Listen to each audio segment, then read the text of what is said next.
마가복음 4장 16절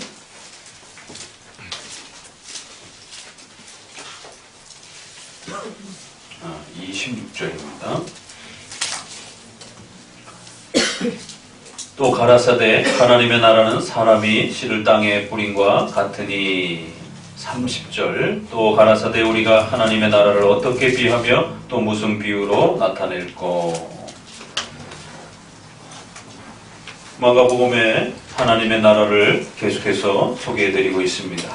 특별히 하나님의 나라는 십계명이라고 하는 또 이러한 하나님의 뜻을 기본으로 해서 펼쳐져 간다라고 말씀을 드렸습니다. 그래서 앞서서 1계명부터 4계명에 대한 내용들을 요약해서 설명해 드렸고요. 이번 주와 다음 주에 세 번에 걸쳐서는 이렇게 10계명을 다 한번 또 소개해 보고자 합니다. 오늘은 5, 6, 7에 대한 또 이러한 중요한 윤리와 생활과 관련된 하나님의 뜻을 함께 살펴보면서 이러한 윤리적 또 십계명의 원칙들이 잘 구축되었을 때에 하나님의 나라가 얼마나 강력해지고 또 성도들의 삶 전체가 하나님의 은혜와 복을 또 어떻게 또 누리게 되는지들을 함께 배워가도록 합니다. 우리가 잠언서 6장 16절 지난번에도 본 것처럼 여호와의 미워하시는 것 곧 그 마음에 싫어하시는 것이 6, 7가지니 십계명을 소개하면서 여호와께서 미워하시는 것이 있다. 하나님의 마음에 싫어하시고 더 나아가선 하나님의 무서운 심판과 진노를 낳게 하는 그러한 죄들이 있다라고 말합니다. 그게 뭘까요? 그것을 우리가 함부로 행하게 되면 큰일 나는 것입니다. 그건 크리스찬이라 할지라도 벌을 받는 것입니다. 지옥의 벌은 아닙니다. 그러나 아버지가 징계하는 히브리서 말씀의 12장에 있는 것처럼 회초리와 같은 그러한 무서운 책망과 징계를 받을 수 있는 것입니다. 왜요? 십계명은 영원한 도덕법으로서 하나님의 뜻을 알려주는 하나님의 뜻이요 하나님의 마음이요 하나님의 의지이기 때문에 하나님이 정해놓으신 원칙이기 때문에 성도라 할지라도 그 하나님의 뜻을 어기면 벌을 받는 겁니다. 징계를 받는 것입니다. 이토록 하나님이 싫어하고 미워하는 것이 분명히 있다라고 말을 하는데도 성도는 성경을 배우지 아니하고 성경 공부를 안 하고 교리 공부를 안 하다 보니까 십계명을 모르게 되고 십계명을 모르다 보니까 하나님이 이토록 미워하고 싫어한다라고 엄히 경고했음에도 불구하고 한편으로는 하나님께 기도한다고 하나님 도와달라고 하면서 뒤돌아서서는 하나님이 싫어하는 행동을 하게 되는 이런 일들이 벌어지는 것입니다. 그래서 실제적으로 예수님을 믿고 난 이후에 우리 성도들이 하나님과 동행하는 그 풍요로운 삶들을 잃어버리게 되는 것이에요. 한국교회가 그래도 잘한 것은 예수님을 믿음으로 구원받아야 된다. 예수님 믿어야 천국 갈 수 있다라고 하는 이 이신칭의 믿음으로 구원받는다라고 하는 이 구원의 이 내용은 그래도 잘 지켜왔었던 것입니다. 그런데 지금은 이것조차도 흔들리고 있으니 문제인 것입니다. 그런데 한국교회의 아쉬움은 구원에 대한 부분은 잘 가르쳤는데 구원받고 난 이후에 어떻게 살아야 되는 것인가 생활에 대한 부분을 놓쳐버린 것이 그것을 등한시한 것이 그래서 십계명을 한국교회 안에 가르치지 않은 이런 아쉬움들이 있습니다. 저만 해도 모태신앙으로 어려서부터 그렇게 자랐지만 20살, 30살이 되도록 단 한 번도 교회에서 십계명을 배워본 적이 없습니다. 십계명을 안 배우고 성도들이 어떻게 하나님이 축복해 주시는 삶을 이해하고 깨닫고 그러한 삶을 향하여 나아갈 수 있겠습니까? 오히려 하나님 앞에 징계받고 책망받는 그러한 삶으로 그렇게 혼돈 속에서 살아가게 되는 것입니다. 그러면서 열심히 기도합니다. 그런데 엄청난 징계를 받는 거예요. 그러니까 성도들 입장에서는 내가 이렇게 열심히 교회 생활하고 기도하는데도 왜 나는 삶이 이렇게 곤고한가 어려움 속에 있는가? 기도를 부족하게 덜 해서 그런가? 물론 기도는 해야 됩니다. 그러나 동시에 십계명의 원칙을 정확하게 아셔야만이 하나님의 징계를 피해갈 수 있고 오히려 하나님이 복 내려주시는 그 삶을 걸어갈 수가 있는 것이에요. 이렇게 소중한 십계명에 대한 부분들을 다시 한번 마음에 새기면서 특별히 수요 성경 공부를 통해서 잠언서를 중심으로 하여 그 구체적인 내용들은 또 각각 계명별로 또 이렇게 겹쳐서 지금 소개되고 있기 때문에 또 그 내용을 통해서 좀 더 보충하시고요. 주일은 이렇게 마가복음에서 소개하는 하나님의 나라의 그 강력한 어마어마한 그 위대함은 바로 한편으로는 신앙을 통해서 만들어져 가는 것이고 한편으로는 이처럼 십계명을 펼쳐내면서 그 십계명을 향하여 우리 성도들이 용기를 내고 그 십계명을 따라서 걸을 때에 세상이 감당할 수 없는 그러한 놀라운 변화들이 일어나면서 하나님의 도우심과 역사가 하나님의 나라를 건설해가는 그러한 일들이 벌어지는 것입니다. 5계명을 먼저 이제 시작하도록 합니다. 5계명은 내 부모를 공경하라 라고 하는 간략한 형태로 되어 있습니다.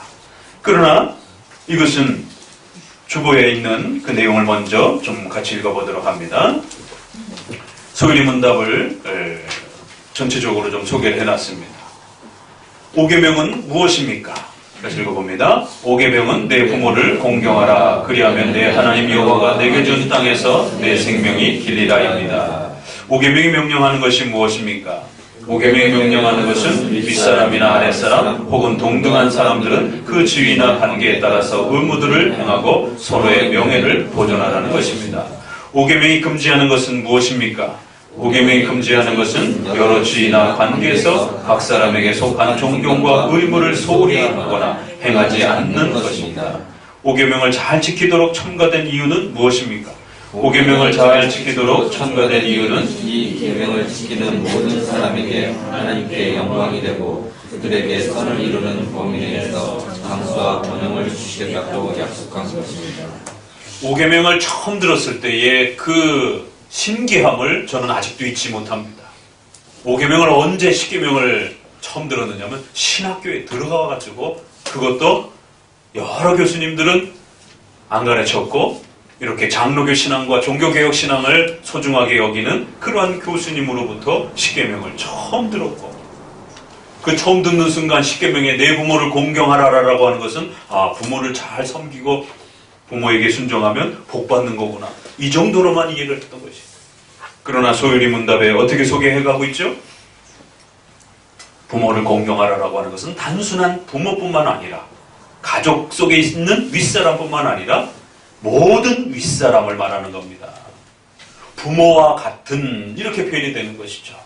부모뿐만 아니라 부모와 같은 권위를 가진 그런 모든 윗사람을 공경하라라는 뜻이라 이런 뜻입니다.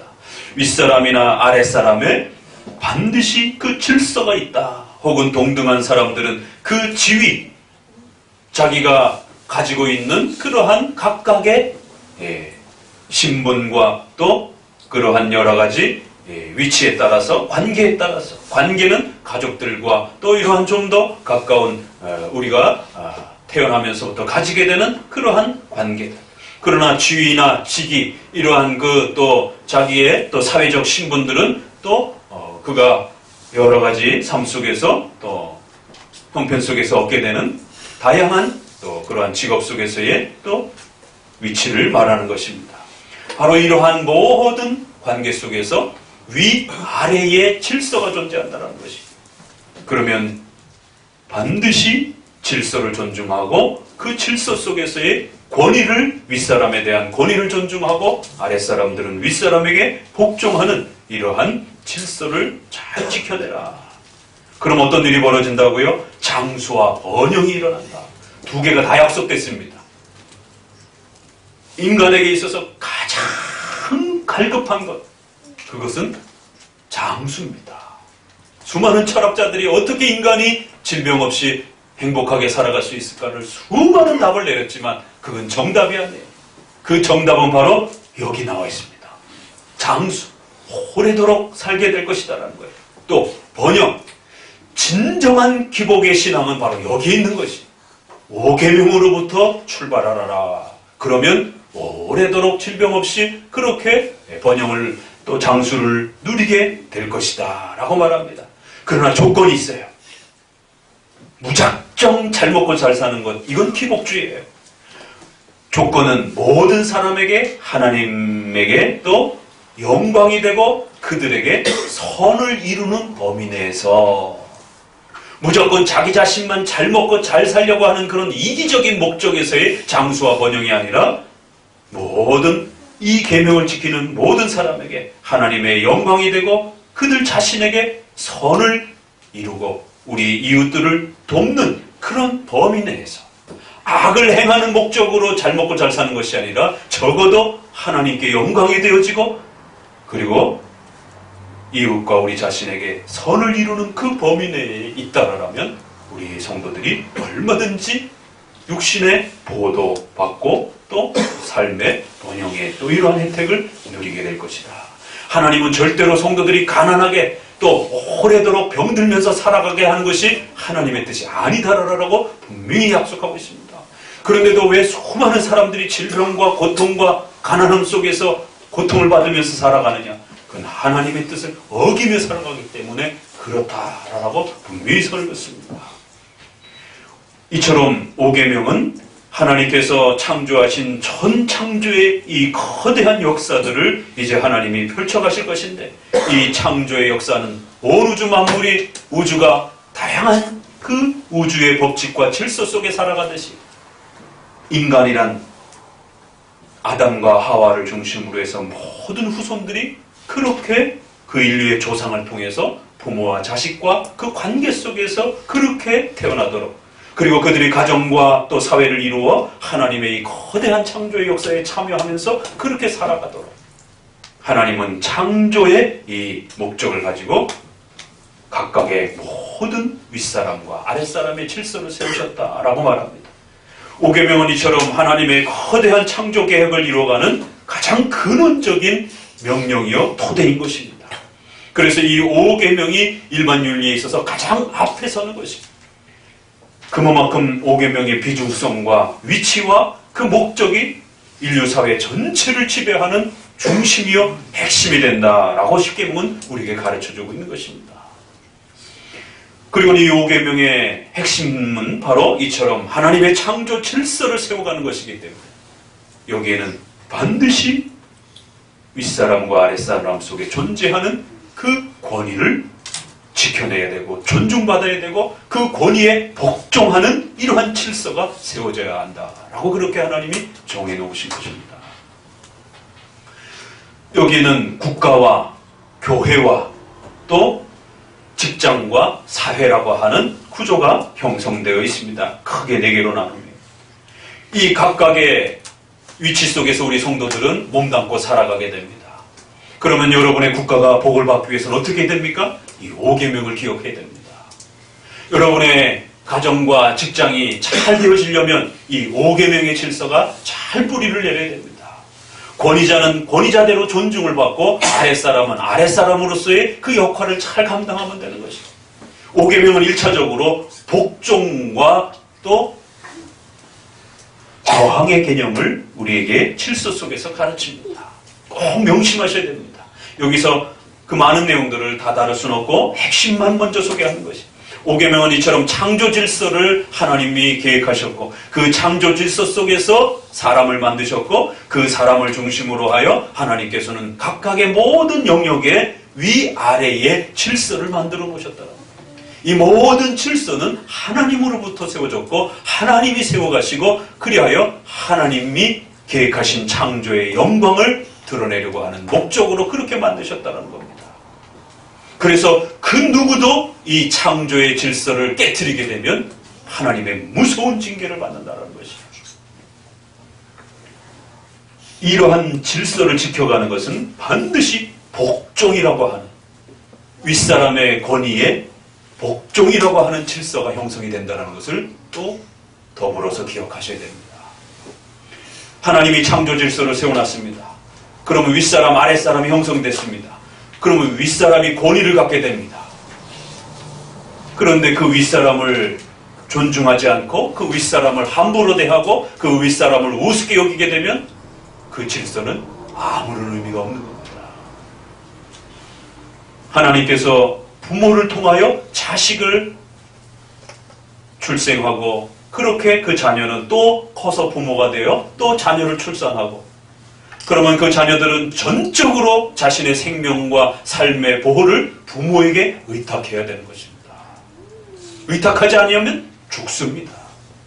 어린아이들이 부모에게 의존하지 않으면 당장 먹을 것이 위협을 받게 되고 온갖 주변의 위험들로부터 또 온갖 질병으로부터 치료를 받을 수 없는, 하나님이 직접 창조하고 아담과 하와처럼 직접 창조하고 돌볼 수 있음에도 불구하고 하나님은 부모를 세우고 그 부모의 보살핌을 통해서 그렇게 생명도 만들어지고 그렇게 어려서 양육이 되어지고 그렇게 커가도록, 이것이 하나님의 뜻인 것입니다. 놀라운 것은 우리 주변의 수많은 자연세계들을 보게 되면 자연세계의 짐승들은 태어나자마자 바로 서서 걷고 음식을 먹고 그 야생세계에서 생존하기 위하여 즉시적으로 그렇게 활동을 해가는 것들을 보게 됩니다. 거의 대부분이 그렇습니다.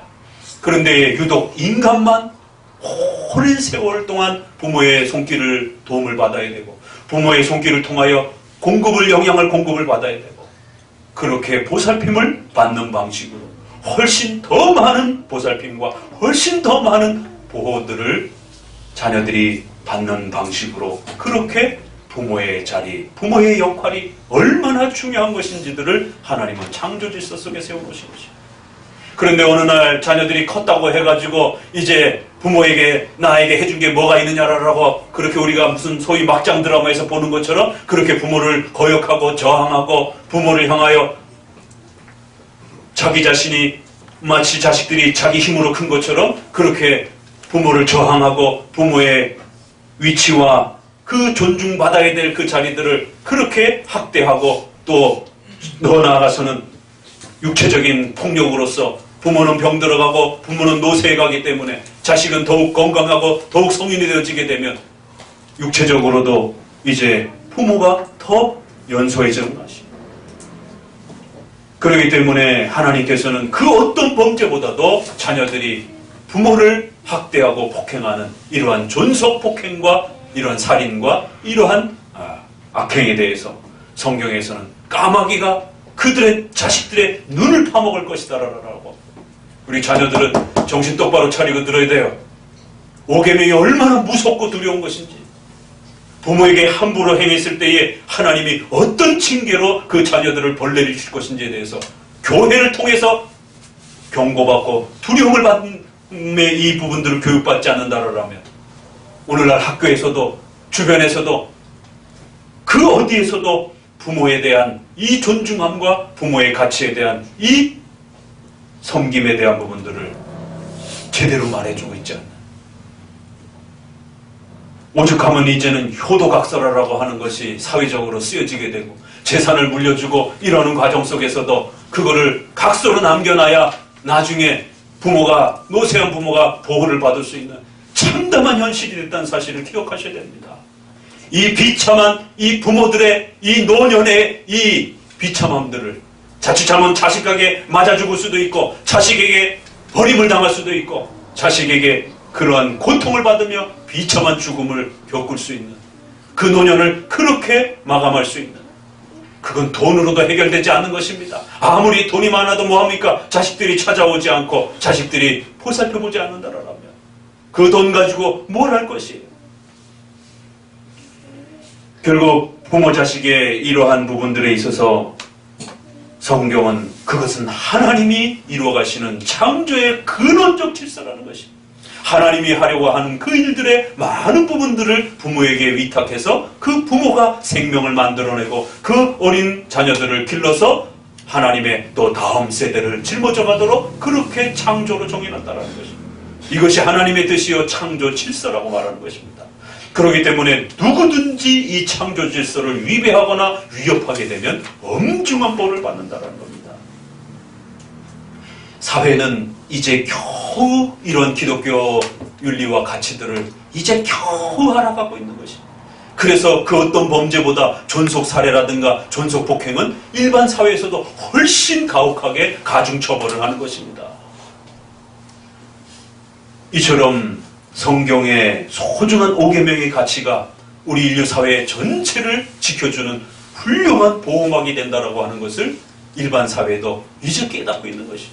그래서 존속 살해라든가 폭행이라든가 이러한 가족관계 속에서 일어나는 이러한 그 포악스러움들을 좀 더 엄격하게 징계하지 않는다라면 자칫 사회 전체가 무질서와 폭도들로 그렇게 악한 자녀들로 차고 넘치면서 국가사회와 가정 전체가 붕괴될 수 있다라고 하는 그 위험을 사회도 깨닫고 있는 것이. 그러나 성경은 5계명에서 이처럼 엄중하게 하나님께서 정하신 부모 자식지간의 질서, 또 그 부모와 자식지간의 이러한 윗사람과 아랫사람의 이러한 질서들은 이제 당장 여러분들이 커서 직장을 나가게 되면 직장 상사와 또 여러분들은 아랫사람으로 그렇게 또 존재하는 것입니다. 그러면 직장은 여러분의 평생의 삶의 양식을 공급하는 중요한 또 삶의 기반이 되는 것입니다. 직장을 갖지 못하게 되면 먹고 사는 문제에 있어서 심각한 위협을 받는 것입니다. 그러면 회사원으로서 종업원으로서 어떻게 직장 상사에게 대해야 될 것인가? 하나님께서는 하늘에서 양식을 만나처럼 그렇게 오늘날 내려주는 것이 아닌 것입니다. 하나님은 직장 상사를 또 회사를 세워서 그 회사 활동들을 통하여 여러분에게 양식을 공급해 주신 것입니다. 하나님이 그 직장 상사를 세워서 그 회사를 세워서 우리에게 먹을 양식들을 그렇게 공급해 주시는 하나님의 창조 질서가 있는 것입니다. 또 이것이 사회적으로 퍼져나가게 되면 국가라고 하는 또 큰 권위의 질서를 갖게 됩니다. 국가라고 하는 것은 전쟁의 위협으로부터 수많은 또 이러한 질병과 다양한 또 이런 위협으로부터 온갖 사회 질서들을 잘 유지시켜서 병이 나면 병원의 시스템을 통하여 우리 백성들이 생명을 유지할 수 있도록 보호해주고, 또 외부의 적으로부터 우리의 가정과 삶을 파괴하려고 한다면 강력한 군대를 통용해서 그 시민의 백성들의 생명을 보호하는 그러한 위치에 있는 것입니다. 그렇기 때문에 시민들은 반드시 국가의 이러한 질서를 존중하고 특별히 그 국가를 운영하는 위정자들과 그 통치자들을 존중하고 또 그들의 권위에 복종해야 된다고 말합니다. 그 권위자와 통치자들이 내가 좋아하는 정치적 신념을 같이 공유하고 있느냐 아니냐는 전혀 문제가 되지 않는 것입니다. 특별히 한국 사회는 너무 지나치게 이 정치적 신념이 거의 종교 수준에 이를 정도로 엄청난 정치적인 그러한 고통을 겪고 있습니다. 지난 일제시대와 또 남북전쟁의 이러한 피해의 여파 속에 아직도 그것이 해결되지 못한 이러한 우리 한국 사회의 이러한 아픔 속에서 정치의 이러한 특정한 정파적인 그러한 선호도가 자신의 전 삶을 지배하고 집어삼킬 정도로 마치 그 정치의 특정한 파당과 정치적 색깔이 자신의 삶의 정체성인 것처럼 그리하여 목숨을 걸고 그 특정한 정치적인 입장과 파당에 온 삶을 쏟아붓게 되는 이러한 심각한 정치적 종교와 같은 이러한 배단들이 또 벌어지고 있습니다. 그래서 자기가 싫어하는 정당과 정치 지도자들이 정권을 잡게 되면 온갖 욕을 쏟아내고 온갖 분노와 혐오감을 쏟아내면서 그 상대의 정치적 그런 활동에 대해서 험담하고 그들의 모든 활동들을 공격하고 비난하고 또 반대하는 이러한 모습들을 보게 됩니다. 그것이 정당하게 이제 6계명과 5계명 안에서 자신의 양심의 또 저항의 부분들을 표현하는 것이라면 상관없지만 그 질서를 위배하면서 공격하는 그러한 험담하는 형태로 돌아서게 된다면 그 권위를 주신 하나님을 공격하는 그러한 또 불복종의 죄가 될 수도 있다는 사실을 명심하셔야 됩니다.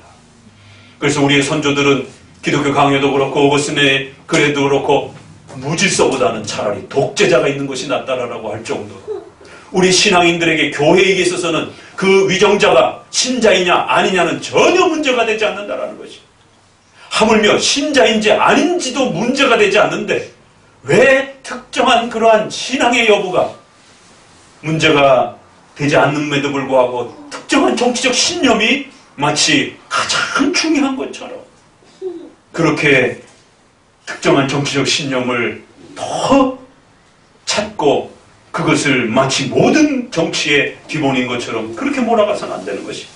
신자이든 불신자이든 또 내가 좋아하는 정치인이든 아니든 상관없이 위정자는 위정자의 역할을 잘 감당하면 되는 것입니다. 그러면 어떠한 정당이 통치를 하더라도 시민과 교회는 철저하게 복종해야 되는 것입니다. 그래서 우리의 웨스트민스터 신앙고백에서는 오죽하면은 교황과 관련하여 목회자조차도 절대로 교황도 그 위정자를 거역하거나 그 위정자의 통치를 빼앗아서는 안 된다라고 그렇게 분명히 신앙고백 안에 선을 거둔 것입니다. 왜냐하면 교황이 그렇게 빼앗으려고 했었기 때문에. 교황도 또 어떤 종교 지도자도 종교를 빌미로 삼아서 국가의 위정자의 권위를 빼앗아서는 안 된다라고 그렇게 경고하고 있는 것입니다. 하물며 일반 성도들은 어떻겠습니까? 더더욱 국가 위정자의 그러한 정치적 신념의 문제들을 지나치게 확대하셔서는 큰일 나는 것입니다. 한편으로는 이렇게 복종의 가치와 위치가 얼마나 중요한지, 또 특별히 이 5계명을 잘 이해하기 위해서는 그럼에도 불구하고 이 복종이 잘못 또 집행되어졌을 때는 국가는 시민을 억압하는 또 무기로 삼을 수도 있고, 또 직장 상사들은 정당한 급여를 주지 않으면서 그렇게 또 종업원들을 학대할 수 있는 또 무기가 되기도 하고, 또 가정에서의 또 이러한 가장과 또 이러한 권위와 힘은 또 자녀들을 폭행하고 또 가정을 파괴하는 또 수단이 되어지기도 합니다. 그래서 5계명 안에는 저항이라고 하는 또 하나님의 또 이 놀라운 자리를 허락해 두시기도 하셨습니다. 그래서 하나님의 뜻을 위배하거나 또 그것이 근원적으로 5계명의 질서를 파괴하는 그러한 내용을 담을 때는 각 분야에 맞게 저항의 또 그러한 양심의 자유를 펼칠 수 있도록 예외적인 그러한 또 형편을 하나님께서 만들어 놓으셨습니다. 그래서 국가는 국가의 그러한 질서 속에서 반드시 법이라고 하는 질서 체계를 존중하고 그 법의 질서 체계 속에서 저항하는 방법들을 찾을 수 있다라고 말하는 것입니다. 그래서 현대사회에서는 선거를 통해서도 그것을 또 하나의 저항으로 표출할 수도 있는 것이고, 폭력이 아니라 자기가 마음에 들지 않는 그러한 정치가들은 선거라고 하는 형태를 통해서도 또 그렇게 저항할 수 있는 것이고, 반드시 법체제 속에서 그렇게 저항해야 되는 것이지, 그 법을 뛰어넘어서 민심이라고 하는 이거를 핑계 삼아서 그렇게 저항해서는 절대로 안 됩니다. 지금 우리 한국 사회는 지난 70년 동안 고통 속에서 그 어려움 속에서 구축했던 법체제라고 하는 입헌 군주제가 아니라 법을 중심으로 해서 끌고 가는 법 민주주의예요. 입헌 민주주의예요.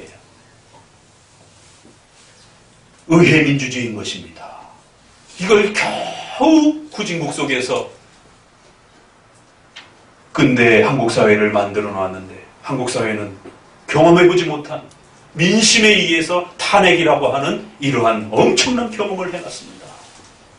그래서 앞으로는 누구든지 후속 대통령들은 백성들이 또다시 그렇게 들고 일어나면 얼마든지 탄핵이라는 형태로 쫓겨나는, 정말 후진국에서나 일어나는 게 되는 그러한 식의, 물론 탄핵이라는 절차가 분명히 민주 절차이지만 그것이 법적으로 충분히 보장되고 확인되어지지 않는다라면 민심이 마치 법인 것처럼, 민심은 법이 아닙니다.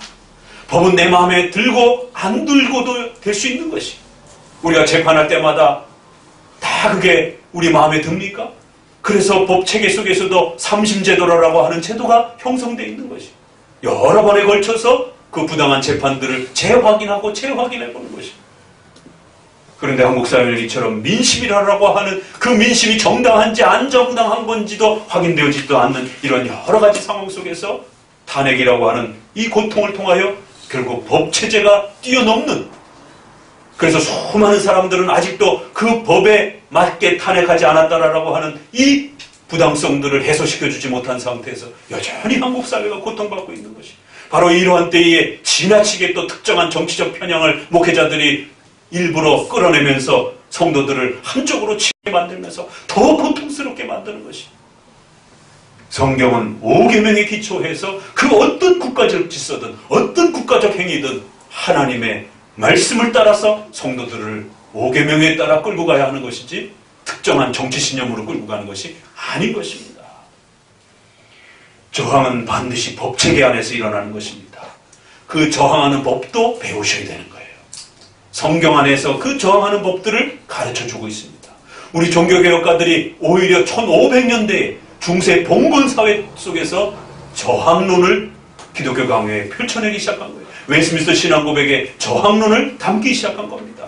군주 국가 시절에 어마어마한 그러한 가르침들이 성경을 통해서 이미 쏟아져 나온 겁니다. 직장에서는 어떻게 저항합니까? 노동활동이라고 하는, 노동조합이라고 하는 이러한 부분들이 건전하게 또 활용이 되어진다라면 또 그것이 정당한 저항의 원칙과 또 힘이 될 수 있는 것이고, 급여에 대한 문제들은 또 일을, 노동을 제공해야 되는 이 질서 원리 속에서 일어나기 때문에 정당한 급여가 집행이 되지 않는다라면 적어도 그 노동을 중단하고 그 노동의 정당성들을 또 종업원들은 물을 수 있는, 이것이 현대사회에서는 노동활동이라고 하는 노동조합 형태로 그렇게 발전해 오고 있습니다. 그러나 현대사회는 아직 이 노동조합이라고 하는 부분들이 잘 안정되어 있지 않기 때문에 또 자칫 극단적인 그런 노동조합 활동들이 일어나기도 하고, 또 이 노동조합을 어떻게 써야 되는지도 또 아직 사회적으로는 많은 고민들이 있는 것입니다. 그런데 놀라운 것은 이러한 노동을 중단하면서 파업의 이러한 방식으로 자신들의 오너에게, 직장 상사에게 자신들의 정당한 급여에 대한 문제들을 요청하거나 저항할 수 있다라고 하는 이 원리가 종교개혁 시대의 칼빈의 이 표현을 통해서 나옵니다.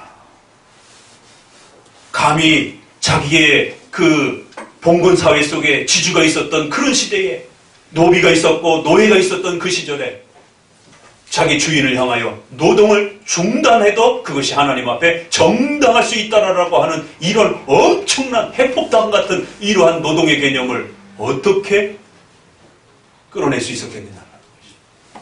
성경을 통해서 그 가르침을, 저항의 원리를 가르쳐줬던 것입니다. 그래서 우리 노동자들이 굶어 죽지 않도록 성경의 구약에 보게 되면 정당한 급여를 주지 않았을 때에 그들이 돌아서서 하나님 앞에 기도하게 되면 하나님은 그 가난하고 연약한 노동자들의 기도를 들으시고 주인들을 호되게 하나님이 책망하실 것이다라고. 그렇기 때문에 적어도 그날의 급여를 미루지 말고 반드시 노동을 제공한 사람들에게 급여를, 양식을 베풀어 주라라고 하는 이 성경의 법칙 속에서 우리 종교개혁가들은 바로 노동을 금지함으로 인하여 자신의 정당한 그 급여를 받아낼 수 있는 그러한, 폭력을 쓰지 아니하고 정당한 방식으로 저항하여 자신의 생존권을 보장할 수 있는 그러한 저항의 원리를 가르쳐줬던 것입니다. 놀라운 것입니다. 그래서 현대의 우리 성도들이 십계명을 배우지 않는다라면 이 풍요로운 하나님의 위대한 이 삶의 풍성함들을 놓치게 된다는 것이에요. 이것이 다 교회를 통해서 쏟아져 나온 것입니다. 공공의료복지제도, 공공교육제도, 다 돈 있는 사람들만이 교육하고 병치료를 하고 개인 그런 의사로 두고 개인 선생님을 둬서 그렇게 살아가던 시절입니다. 우리가 조선시대 양반사회를 생각하면 돼요. 어디 중간 아래쪽에 있는 사람들이 어디 서당을 가고 어디 가서 학교를 배웁니까? 공공교육제도가 종교교육을 통해서 나온 거예요. 귀족들의 돈을 걷어서 일반 서민들의 아이들을 데려다가 가르치기 시작한 게 바로 종교개혁의 역사 속에서 나온 열매입니다.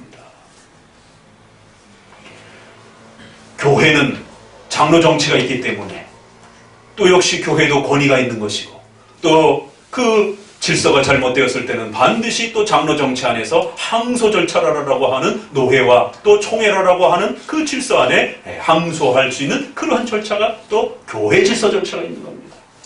또 가정에서는 어떻게 합니까? 가정에서는 가장의 권위가 있는 것이, 왜 성경에 여성은 남성에게 배우라라고 하는 이 고린도서나 디모데서의 이 말씀이 있겠습니까? 복종의 원리인 것이.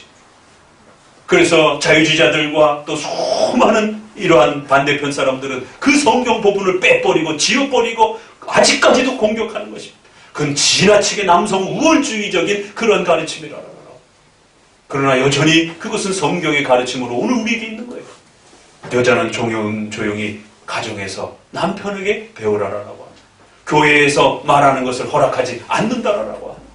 그리고 그 가정에는 권위로 남편이 가장으로서의 권위를 갖고 있는 것이고, 남녀가 생존에 있어서는 동등합니다. 구원에 있어서는 동등합니다. 그럼에도 불구하고 가정이라고 하는 하나의 사회를 꾸려가기 위해서는 반드시 리더가 있어야 된다는 거예요.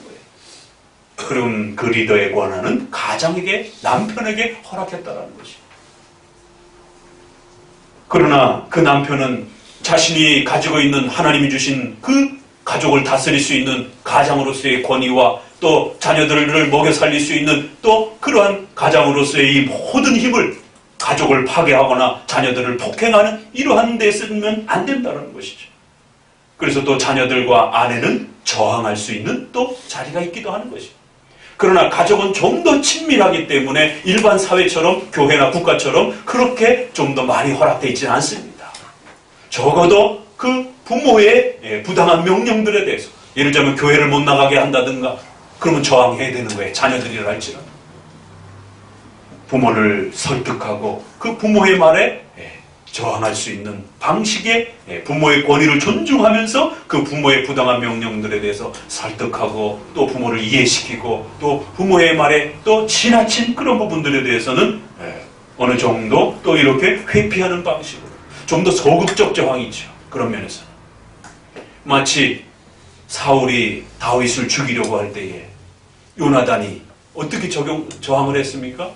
자기 아버지의 부당한 그 폭력에 대해서 끊임없이 식사 자리 때마다도 그렇게 하시면 안 됩니다라고 그 부모를 설득하고 또 그 부모의 부당한 그러한 행위에 대해서 끊임없이 돌아볼 수 있도록 그렇게 또 설득하는 저항의 모습들을 보게 됩니다. 자, 이처럼 5계명에는 분명히 복종과 저항의 개념이 잘 조화를 이루면서 하나님이 세워주신 창조 질서라고 하는 이 질서를 잘 지켜가셔야 됩니다.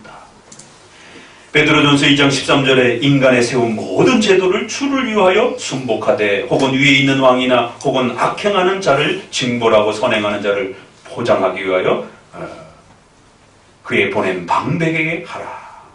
인간의 세운 모든 제도를 복종해야 된다. 로마서 13장 1절에는 모든 권위는 하나님으로부터 온다. 17절에는 이어서 하나님을 두려워하고 왕을 공경하라. 사환들아 범사에 두려움으로 주인들에게 순복하되 선하고 관용하는 자들에게만 아니라 또한 까다로운 자들에게도 그리하라. 내 마음에 들지 않는다라고 해서 그 핑계가 저항의 이유가 되는 건 아닙니다.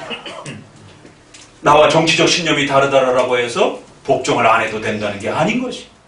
까다로운 그러한 위정자와 까다로운 주인이 있다 할지라도, 까다로운 부모라 할지라도 하나님이 세워주신 창조 질서를 함부로 위배해서는 안 된다는 것이. 신약에 와서도 또 역시 에베소서 6장 이후를 보게 되면 각 영역에, 아까 말씀드렸던 네 분야의 영역의 모든 위치들을 다 이야기합니다. 내 아버지와 어머니를 공경하라. 이것이 약속 있는 첫 계명이니 내가 잘 되고 땅에서 장수할 것이다. 종들아 두려워하고 떨며 성실한 마음으로 육체의 상전에게 순종하기를 그리스도께 하듯 하며 눈가림으로만 하여 사람을 기쁘게 하는 자처럼 하지 말고 그리스도의 종들처럼 해라. 상전들아 너희도 저에게 이와 같이 하고 공갈을 그치라. 이는 저희와 너희의 상전이 하늘에 계십니다. 윗사람은 윗사람으로서의 역할에 대해서 하나님이 분명히 물으실 것이고 아랫사람은 아랫사람으로서의 그 행함과 역할에 대해서 하나님께서 반드시 그 책임을 물으실 것이다라는 것입니다. 그리고 또 여러분은 언젠간 또 어른이 되고 또 여러분들도 사회 속에서 성장하여 언제든지 또 높은 위치에 권위자로서 서게 될 것입니다. 이것이 창조의 법칙이라는 것입니다. 이걸 깨닫지 못해서 역사는 한편으로 종교개혁 시대나 중세시대에 왕권 신수설이라고 하는 것이 나왔습니다. 이건 절대 복종만 요구하는 것이 저항의 원리를 막아버렸습니다. 그래서 그 유명한 루이 14세와 같이 절대 왕정을 펼치는 핑계를 기독교에다가 그렇게 끌고 와가지고 봐라, 로마서 13장에 베드로서에 절대적으로 복종해라 라고 하는 이 핑계를 삼아서 그렇게 악용하기도 했습니다. 이처럼 기독교의 원리는 너무 훌륭하기 때문에 이것을 사회에서는 악용시켜서 또 변형하기도 합니다. 또 근대에 이르러서는 루소나 홉스라든가 이런 사회 계약설이라고 합니다. 이건 저항 원리 속에서 나온 거예요. 바로 그 절대 권위에 복종하는 부분을 저항하고 깨트리면서 모든 권위는 신이 주는 게 아니라 국민이 주는 것이다. 그래서 백성들로부터 권한이 위임되는 것이다. 백성들이 위탁해 준 그만큼에서만 위정자들은 권위를 행사해야 된다. 이걸 계약이라고 말하는 거예요. 그래서 위정자와 백성들은 계약 관계 속에서 백성들이 그 권한을 위탁해 놓은 것이다라는 거예요. 백성들의 저항 개념. 그래서 백성들이 싫으면 얼마든지 너 끄집어낼 수도 있다라는 거예요. 그래서 근대의 이런 민주국가에 있어서 대통령제라든가 이런 모든 방식들은 사회계약서를 기본으로 합니다. 그러나 이 사회계약서는 저항론만 강조하는 것이 권위의 개념이 없어요. 신적 권위의 개념이 없습니다. 그렇기 때문에 현대 민주주의 사회 속에서의 이러한 또 질서 체계들은 또 좀 더 보강이 돼야 되는 겁니다. 한쪽만 강조를 하는 것이죠. 5계명은 이처럼 신적 권위의 개념과 또 백성들이 저항할 수 있다라고 하는 그 이 두 내용이 아주 참으로 기가 막히게 조화를 이루는 것입니다. 하이델베르그 유리문답에도 하나님께서 그들을 통하여 우리를 다스리기 때문에 되도록이면 그들의 결정까지도 참고 받아들이라, 이런 표현까지도 있습니다. 사도행전 4장 18절에는 이 저항 개념과 관련해서 국가위정자들이 사도들을 잡아서 이제 엄포를 주면서 절대로 전도하지 말라고 할 때에 하나님 앞에서 너희 말을 듣는 것이 하나님 말씀 듣는 것보다 옳은가 판단하라. 우리는 보고 들은 것을 말하지 아니할 수 없다. 그래서 국가위정자들이 금지시킨 것을 우리는 절대로 따를 수 없다. 전도를 금지한 것에 대해서 우리는 교회는 절대로 복종하지 않겠다. 이게 종교개혁 시대에 아주 유명한 저항의 이 원리입니다. 그래서 부당한 명령에 있어서는 국가의 위정자의 명령이 중요한 것이 아니라 하나님의 말씀에 위배되면 그건 얼마든지 저항할 수 있다는 것입니다.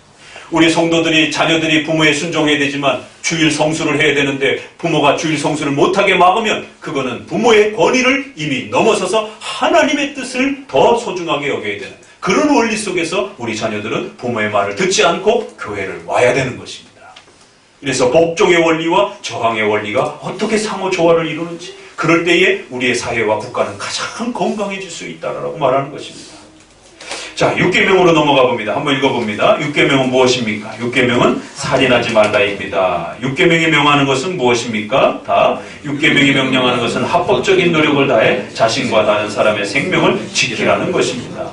6계명이 금지하는 것은 무엇입니까? 6계명이 금지하는 것은 자신의 생명이나 이웃의 생명을 악하게 해하는 것과 해치지 않은 모든 마음. 6계명은 생명 존중의 근본 원리를 갖고 있습니다. 생명 존중 속에서는 먼저 기억하셔야 되는 것은 왜 우리가 그토록 기독교가 이 생명 존중을 이렇게 소중하게 여기는가? 이것은 두 원리가 있습니다. 하나는 하나님의 형상이라고 하는 기독교의 가치 때문입니다. 창세기 1장 26절에 하나님이 가라사대 우리의 형상을 따라 우리의 모양대로 우리가 사람을 만들고, 하나님께서 하나님의 형상대로 사람을 만들었다.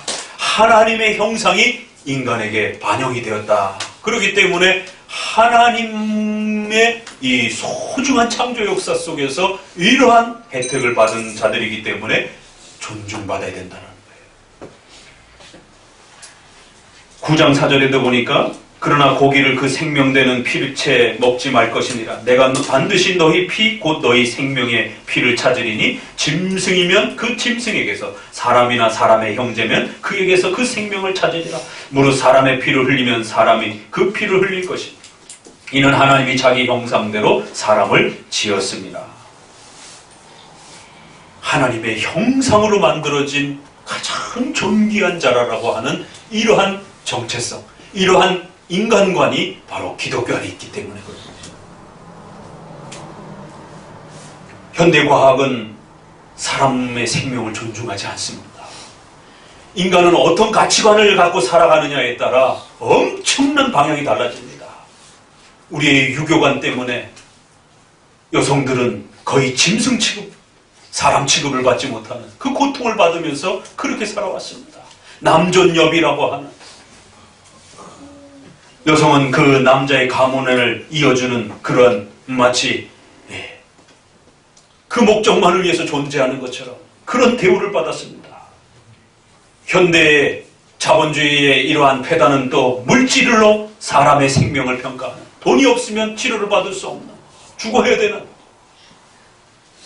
1800년 근대에 와서는 또 진화론이라고 하는 것이 등장을 해서 우수하고 뛰어난 자만이 대우를 받고 장애인들이라든가 연약한 자들은 완전히 사람 취급받지 못하는, 마치 도태되어서 없어져야 되는, 자연적으로 소멸되어야 되는 그런 존재인 것처럼 진화론은 일대에 전 세계에 어마어마한 충격을 주면서 사람의 가치를 마치 원숭이와 짐승을 대우하듯이 그렇게 사람에 대한 엄청난 가치관을 변경시켜 버렸습니다. 오직 유일하게 기독교만이 인간은 너무너무 놀라운 존재라는 것입니다. 인간은 아무것도 아닌 존재가 아니라는 겁니다. 인간은 하나님의 형상으로 만들어진, 하나님의 형상이 반영된 그런 엄청난 존재라는 겁니다. 부자든 가난한 자든, 권력을 가지고 있든 권력을 못 가지고 있든, 정상적으로 태어났던 아니면 조금 장애를 갖고 태어났던, 어떤 형편으로 태어났던 인간인 이상에는 하나님의 형상이라는 것입니다. 그래서 함부로 인간을 대하면 그 벌을 받는다는 겁니다. 이 하나님의 형상 개념만이 인간을 인간답게 할 수 있는 가장 소중한 가르침인 것을 명심하셔야 돼요. 가난하고 어려운 사람들, 또 연세하고 노인이 된 사람들을 뭘로 그들의 가치를 평가할 겁니까? 또 장애인들을 이 땅에 어떤 철학으로 그들의 존엄성을 높일 수 있겠습니까? 결국 기독교의 가르침만이 하나님의 형상이라고 합니다. 그리고 그 형상 개념만 한 걸음 더 나아가서 바로 하나님이 창조주, 하나님이 그 생명의 주인이라고 하는 바로 이 주인 개념만이 인간의 생명을 보호하는 가장 소중한 안정장치가 되는 것이에요. 그래서 어려서부터 우리 학생들에게 또 꾸준히 부지런히 하나님의 형상 개념과 우리는 하나님이 창조해준 그러한 사람이라고 하는 우리의 생명의 주인은 하나님이라는 이 가치관을 불어넣어주지 않는다는 겁니다. 이 왕따 문제, 학생들이 겪는 이런 왕따 문제, 사회적인 이러한 따돌림 문제, 인종차별과 수많은 그러한 차별에 대한 이러한 학대들을 무엇으로 해결할 수 있겠습니까? 생명 존중의 이러한 6계명의 가치는 5계명을 세워가는 연속적 수단입니다. 창조의 이 거대한 역사는 반드시 남자, 여자의 또 결합을 통해서 자녀들이 태어나고 그 자녀들이 생명이 태어난 그 생명이 보호되고 지켜져 갔을 때에 끊임없이 후손들이 태어나면서 또 5계명의 창조의 그 목적을 성취해가는 것이. 만약에 생명이 단절이 된다라면 하나님의 창조 계획이 중단되어지고 망가져버리는 것이에요. 그래서 그 누구도 이 생명을 위해하거나 하나님의 이 5계명의 창조 계획을 펼쳐나가는 이 거대한 하나님의 창조의 방해거리가 된다든가 위협하게 되면 그것이 크리스찬이라 할지라도 하나님은 무섭게 징계하는 것입니다. 그래서 반드시 생명 존중의 이 6계명의 가치가 왜 그토록 소중한지들을 또 잘 기억해내셔야 돼요. 많은 사람들이 기독교인들을 보다도 더 잘 알고 있는 말씀이 있습니다. 레위기 14장 20절에 보니 파상은 파상으로, 눈은 눈으로, 이는 이로 갚을지니라. 정당하게 복수를 해도 된다라고 하는 그러한 가르침으로 눈에는 눈, 이에는 이라고 하는 이 가르침이 세상 사람들도 더 잘 알고 있어요. 이건 복수의 정당성을 주는 말씀이 아닌 것입니다. 인간의 이러한 생명 존중에 대한 가치가 얼마나 많이 망가져 있는지, 인간 안에 그 폭력과 남을 해하고자 하는 그런 악한 이 폭력성이 얼마나 강한지를 성경은 엄히 경고하는 것이. 그래서 적어도 너가 눈을 다쳤는데 사람을 죽이려고 그렇게 보복하려고 하면 안 된다는 것이. 손을 조금 다쳤는데 그 사람의 상대방의 생명을 앗아가려고 하는 그런 정도의 배상을 요구하면 안 된다는 것이에요. 적어도 손을 다쳤으면 손을 다친 정도의 값만 배상을 받으면 된다는 것이에요. 팔을 다쳤으면 팔을 다친 정도의 배상만 받으라는 것이, 그 이상의 보복이나 배상을 요구하지 말라는 것입니다. 이 가르침은 폭력과 보복에 대한 이 인간의 폭력성을 철저하게 견제하고 하나님이 무섭게 진노하시고 형벌로 억누르는 가르침이지, 내가 이만큼 보복을 당했으니까 내가 너한테 보복을 해도 된다 라고 하는 보복의 정당성을 가르쳐주는 것이 아닌 것이에요. 결국 인간 안에 있는 이 폭력과 살인에 대한 이 악한 마음은 우리 자신을 망가뜨리기도 하고 하나님의 나라를 파괴하기도 하는 무서운 독이 되기도 합니다. 그래서 에베소서 4장에 보면 26절에 분을 내어도 죄를 짓지 말며 해가 지도록 분을 품지 말고 마귀로 틈을 타지 못하게 하라. 결국 우리 안에 있는 이 분노는 마귀의 사탄의 이러한 공격과 함께 빌미를 제공하여 우리 자신을 파괴하고 이웃을 파괴하고 또 하나님의 창조 질서 전체를 파괴하는 무서운 그러한 독이 됩니다. 아담과 하와가 범죄하고 나자마자 그의 아들들이 가인과 아벨이라고 하는 그 유명한 사건이 등장하는 겁니다. 인간의 타락의 첫 증거는 뭐예요? 사람을 죽이는 것으로부터 나타납니다. 하나님의 창조 질서를 붕괴시켜버리는 것입니다. 사람을 죽임으로 인해서 하나님의 창조 질서가 중단되도록 만드는 이 인간의 이 죄악된 폭력성이 얼마나 무서운 것인지. 그래서 어려서부터 이 인간 안에 있는 이 살인적 이 폭력성에 대한 부분들을 여러 법적 장치와 또 교회적 신앙의 가르침과 또 이런 십계명의 훈련들을 통하여 이 분노와 이러한 또 폭력성에 대한 부분들을 철저히 훈련해 가야 되고 또 억제할 수 있도록 그렇게 모든 사회장치와 가정교육과 교회의 이러한 가르침들이 그렇게 또 훈련되어져야만 되는 것입니다. 그렇지 않냐면 인간 안에 있는 이 폭력성을 잠깐 눈을 한눈판 사이에 가정 안에서도 폭발적으로 일어나고 사회적으로도 일어나고 교회적으로도 폭발되어 일어납니다. 안심하지 마세요. 목사님이 20여 년을 목회를 하면서 수요일 날도 말씀드렸지만 가장 얌전해 보이던 사람이 아내를 폭력하고 그렇게 결혼하고 나서는 그렇게 폭력성을 드러내면서 아내를 폭행하는 이런 부분들을 심심치 않게 봐왔습니다. 성격이 거칠고 이런 사람이 폭행을 하는 게 아니라 오히려 얌전하고 조용했던 사람이 결혼을 하고 나서는 아내하고 대화하는 데서 커뮤니케이션이 잘 안 되니까 손부터 먼저 올라가가지고 아내를 패는 이런 일들이 벌어지더라는 것이. 이거는 누구에게나 다 있는 겁니다. 남성들에게나. 좀 더 남성들이 이러한 폭력성에 많이 노출되어 있는 것이. 그래서 남성들은 더더욱 조심해야 되는 것입니다. 육계명은 이처럼 하나님의 형상과 창조주 개념을 우리에게 가르쳐서 이 살인에 대한 폭력성에 대한 무서움이 얼마나 인류 전체를 파괴할 수 있는지에 대해서 엄히 경고하고 있는 것입니다. 그리고 이 또 한편으로는 이 육계명에는 또 반대로 정당한 폭력이 있을 수 있다라는 것을 또 가르칩니다. 정당 방위 개념이 여기서 나오는 것이에요. 사회는 정당 방위 개념을 근대 사회에 1800년 이후에 겨우 깨달았습니다. 그 전에 봉건 사회와 이러한 왕 체제에서는 귀족이 마음에 안 들면, 왕이 마음에 안 들면 그냥 얼마든지 죽이는 것이. 그러나 근대 사회가 발전이 되면서 정당 방위의 개념이 좀 더 법적으로 발전해갖고 확대되어져서 이제 그러한 폭력을 맞서 싸우고 막아야 되는데 그 폭력은 반대되는 폭력으로만이 막을 수 있는 그런 형태들이 있더라는 것이에요. 그래서 크리스찬의 사랑을 잘못 곡해하게 되면 크리스찬들이 폭행을 당하는데 전쟁의 위협이 있는데 가정이 강도의 위협을 받고 있는데 가장이 아무것도 하지 않는 또 그 국민이 아무것도 하지 않는 그래서 그 온갖 피해를 다 당해도 괜찮은 것처럼 크리스찬의 사랑을 그렇게 극단적으로 남용하면 안 되는 것입니다. 정당한 폭력이 있어요. 정당한 또 방위가 있는 것입니다. 출애굽기 22장 2절에 참으로 놀라운 말씀이 있습니다. 도적이 뚫고 들어옴을 보고 그를 쳐 죽이면 피 흘린 죄가 없으나 해 해가 돋은 후이면, 잘 기억하세요? 밤에 도적이 들어왔을 때에 도적을 막다가 도적을 몸싸움을 하다가 강도를 죽일 수도 있는 것이. 피를 흘렸으면 죄가 없으나 해가 돋은 후에 낮에 아침에 피를 흘리면 죄가 있느니라. 도적은 반드시 배상할 것이나 배상할 것이 없으면 그 몸을 팔아서라도 그 도적질한 것을 배상해야 된다.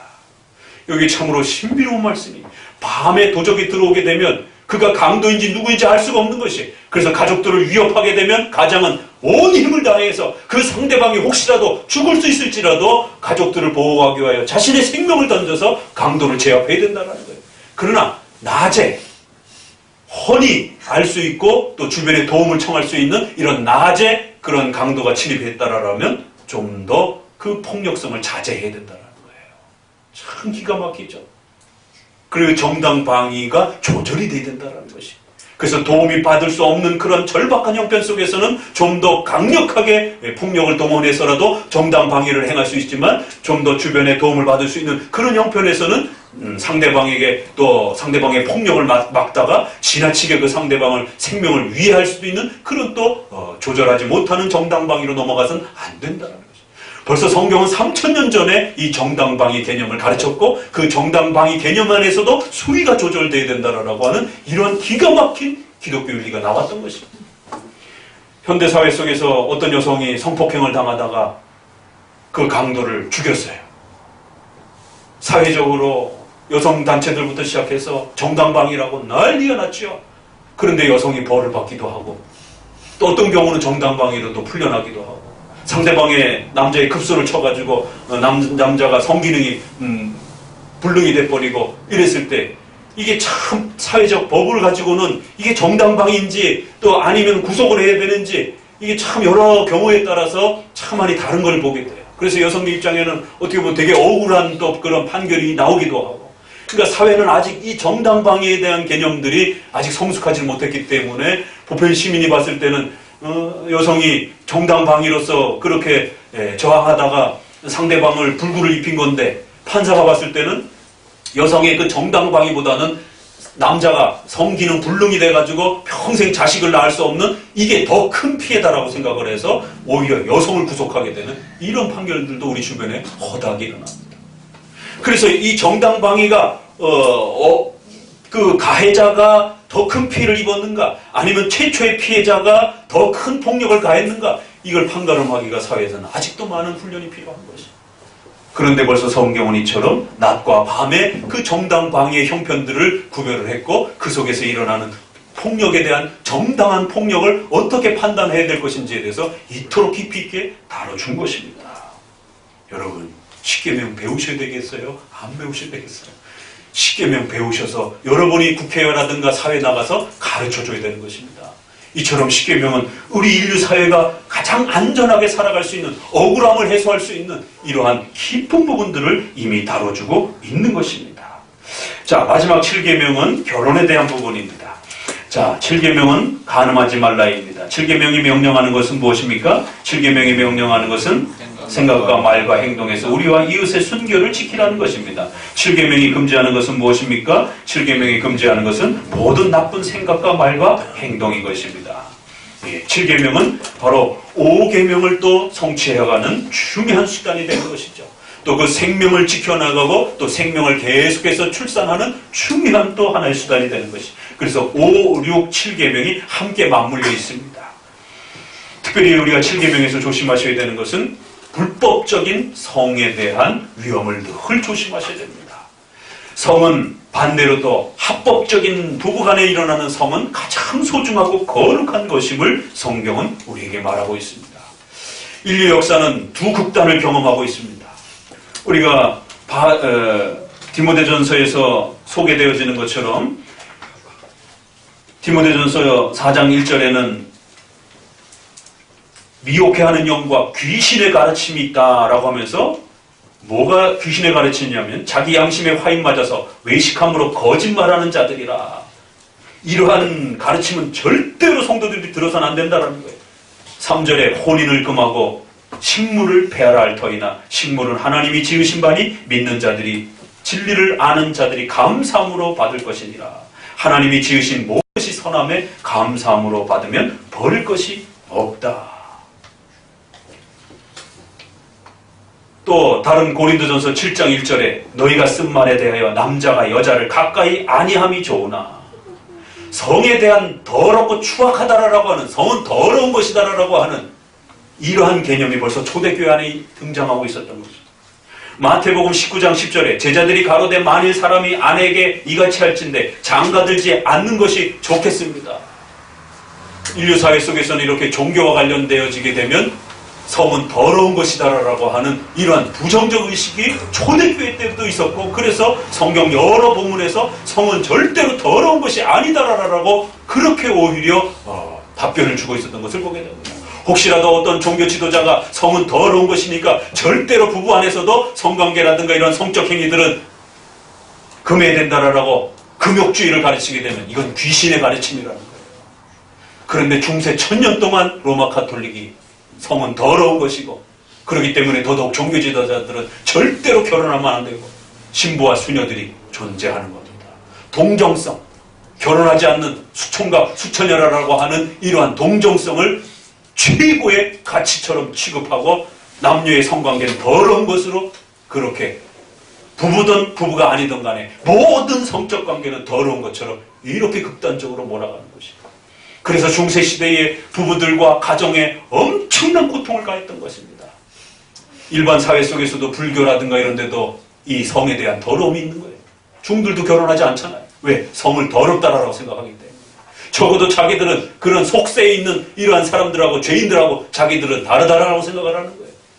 그 다름을 유지하기 위해서는 절대로 결혼하면 안 된다라는 거예요. 그러니까 결혼을 더러운 거로 생각하는 이러한 엄청난 이 역사가, 세계관이 2000년 역사 속에 존재하고 있었던 것입니다.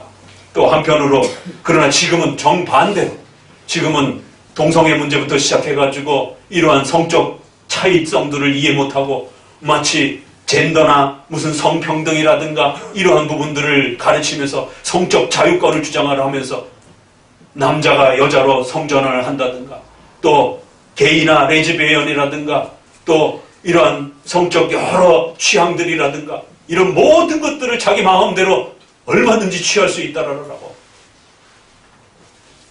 하나님이 창조해 주신 남녀라라고 하는 이 창조의 근본 질서를 위배하면서 남자가 남자끼리, 여자가 여자끼리, 지금 최근에 와서는 결국 그 동성애에 대한 자유권을 주장하는 목소리가 염려했던 것처럼 이제는 소아성애, 또 다양한 성애자들이 등장을 하고, 더 나아가서는 다성애자들, 여러 사람들과 성적인 관계를 갖는 이 모든 성적 자유를 성적 자유권으로 인정해달라고 하는 이런 목소리들이 동성애부터 시작해서 서구 사회는, 지금 우리는 동성애 갖고도 지금 쩔쩔매고 있지만 서구 사회는 벌써 이미 법적으로 동성애가 다 넘어갔기 때문에 또 다음 차례에 그 성적 그 내용들이 사회에 위협을 가하고 있는 것을 보게 됩니다. 이처럼 성경에 하나님의 뜻이 위배되어지면 인류는 고통을 받게 되는 것이, 가정이 파괴되고 사계가 파괴되고 교회와 국가 전체가 붕괴되어지는 것입니다. 성경은 여전히 창세기의 말씀을 따라 하나님이 창조하시되 남자와 여자를 창조하시고, 그 남녀는 반드시 결혼이라고 하는 가정을 통해서 성적인 연합을 갖게 되면 그것은 하나님이 가장 놀랍게 축복을 해주시는 하나의 축복된 성이 되지만, 그러나 부부지간을 넘어서서 성의 문제들이 노출이 되었을 때는 그건 하나님 앞에 가장 무섭게 징계를 받는 하나의 또 위험한 죄가 된다라고 경고하는 겁니다. 사람은 짐승이 아닙니다. 짐승은 그러한 개념이 없어요. 그래서 여러 암컷을 거느린다든가 여러 또 수컷과 또 그러한 교미를 합니다. 그러나 인간은 하나님의 형상으로 창조된 인격적 존재예요. 하나님의 형상을 반영하는 자이기 때문에 하나님이 남자와 여자라고 하는 성을 만들어 주셨고, 그 성의 차이는 하나님의 뜻 속에서 정해져 있는 것이지 인간이 스스로 선택할 수 있는 문제가 아니라는 것입니다. 이제는 한편으로는 중세시대는 성의 타락함과 이 부도덕함에 대한 더러움에 대한 문제로와 싸웠다라면, 이제는 성은 내 마음대로 얼마든지 해도 된다라고 하는 성적 자유성에 대한 부분들이 우리 사회에는 큰 도전으로 지금 우리 앞에 나와 있습니다. 절대로 우리 기독교인들은 동성애나 차별법이라든가 이러한 부분들에 대해서 문을 개방하면 안 됩니다. 그렇게 되면 하나님의 무서운 징계가 우리 사회에 몰아닥칠 것을 우리는 십계명을 통해서 또 깨달아가야 하는 것입니다. 특별히 이 십계명은 이처럼 7계명을 통해서 한편으로는 성의 위험성을 경고하고 또 한편으로는 합법적으로 일어난 그 부부 안에서 일어나는 성은 또 가장 소중한 선물이요 귀한 복된 은혜라라고 또 이렇게 상호 또 대조를 시키고 있는 것입니다. 오늘 이 7계명을 통하여 오늘 우리 시대가 겪고 있는 이 위험함들을 이겨낼 수 있습니다. 이 7계명만이 지금 우리가 겪고 있는 이 수많은 아픔들을 또 막아낼 수 있습니다. 많은 사람들은 고리타분하고 따분한 그러한 말씀처럼 여겨지지만 여전히 2000년 동안 수천 년 동안 이 7계명은 가정을 보호하는 또 그러한 건강한 가정들이 교회 안으로 들어왔을 때 또 사회 안으로 들어왔을 때 가장 건강한 교회와 국가가 형성이 되어져 가는 것입니다. 여러분 한번 상상을 해보세요. 수많은 남녀들이 그냥 뒤섞여가지고 그렇게 성생활을 하고 그렇게 살아간다면 거기에 자녀 교육들이 어떻게 되어질 것이며 자녀가 어떻게 태어나고 양육되어질 것이며 또 그러한 자녀들과 그러한 사람들이 교회 안으로 들어왔을 때 교회는 어떻게 운영을 해야 될 것이며 난리가 나는 것입니다. 우리가 상상할 수 없는 혼란들이 벌어지게 되는 것입니다. 인간의 악함이란 이처럼 그 죄를 이용하여 자신의 욕망을 풀어내려고 하는 이런 어리석음들, 그래서 그것 때문에 우리가 어떻게 망가지고 붕괴되어질 수 있는지를 전혀 이해를 못하는 것이 십계명만이 그 길을 가르쳐주는 것입니다. 그래서 우리 청년들은 결혼 전까지 혼절 이 성관계를 하지 않겠다라고 하는 분명한 그런 서약과 다짐과 그걸 가정 안에서도 교육하고 또 교회 안에서도 어떤 행사든지 교육이든지 다양한 방법을 동원해서 절대로 결혼 전에 혼전 성관계를 하지 않도록 아무리 결혼에 약속된 그러한 관계이라 할지라도 절대로 하나님이 정해놓은 그 법을 넘어서서는 안 되는 것이 결혼을 할지라도 그 혼전 성관계한 그 죄에 대해서는 평생이 또 하나님 앞에 짊어지고 가셔야 되는 것입니다. 이건 원칙이기 때문에 그래서 하나님 앞에서 그 원칙을 잘 지켜냈을 때 더 큰 복을 누리게 되는 것입니다. 그래서 우리 청년들에게 더더욱 그런 부분들을 잘 가르쳐서 그 가정이 결혼을 통하여 그렇게 아름답게 하나님의 복을 더 풍성하게 누릴 수 있도록 그렇게 또 함께 격려하고 또 우리 청년들 스스로도 그렇게 또 하나님 앞에서 다짐해 가셔야 되는 것입니다. 주변의 친구들이라든가 많은 사람들이 뭐 옛날 조선시대처럼 그렇게 살아가느냐라고 그렇게 핀잔을 준다 할지라도 절대로 하나님을 두려워하면서 우리의 성에 대한 부분들을 청년들은 결혼 전까지 지켜내셔야 되는 것입니다. 특별히 또 부부지간에도 결혼하고 난 이후에도 또 그 순결함들을 부부에 대한 서로의 서약과 약속으로서 지켜내셔야 되고 더 나아가서는 하나님의 뜻으로서 부부의 순결성을 지켜내셔야 되는 것입니다. 그래야만이 그 가정이 오래도록 행복을 유지할 수 있고 또 그래야만이 여러분의 신앙이 건강하게 평생토록 그렇게 또 유지되어질 수 있는 것입니다. 오늘 많은 부분들을 다루지 못했지만 핵심적인 부분만 5, 6, 7계명을 통하여 하나님께서 우리에게 주신 이 소중한 윤리적 가치들이 얼마나 복된 것인지 여기에서 우리 사회 전체를 또 지켜낼 수 있는 얼마나 소중한 열매들이 또 나오는지들을 더 깊이 있게 깨달으시고 이 5, 6, 7계명을 지켜가는 우리 성도들 되시기를 주의 말씀으로 권면드립니다. 기도합니다. 하나님